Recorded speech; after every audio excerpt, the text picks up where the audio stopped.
Des soignants sont arrivés de métropole, un hôpital de campagne a été dressé. Est-ce que la situation est médicalement stabilisée ? En tout cas, elle est maîtrisée. On est sur le plateau de l'épidémie actuellement. Effectivement, les capacités sanitaires tiennent bon puisqu'il y a plus de lits de réanimation disponibles que de lits occupés. Il y a eu des renforts importants, effectivement, qui viennent de l'Hexagone, civils comme militaires, des renforts qui viennent également de la réserve sanitaire. L'enjeu, c'est d'armer les lits. Il n'y a pas de problème matériel d'approvisionnement, en masques, en blouses, en surblouses, en médicaments. Les choses sont tenues. La solidarité nationale a fonctionné parfaitement. Vous parliez de ce confinement ciblé, est-ce qu'il faut faire plus ?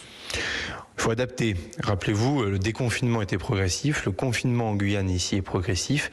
Il y a des communes qui sont confinées, il y a certains quartiers précis qui sont confinés, et donc il faut adapter le dispositif au fur et à mesure de la circulation du virus. Sur place, certaines familles vivent dans des baraques de tôle de 10 mètres carrés. Certaines parties du territoire voient arriver des famines. La température avoisine les 40 degrés. Je vous fais pas le topo puisque vous êtes sur place, Sébastien Lecornu. Que faut-il faire pour ces habitants qui sont parfois confinés depuis plus de 3 mois maintenant ? On a débloqué beaucoup de moyens. La situation est effectivement très très dure pour beaucoup de familles dans des conditions parfois d'habitation qui sont loin d'être évidentes.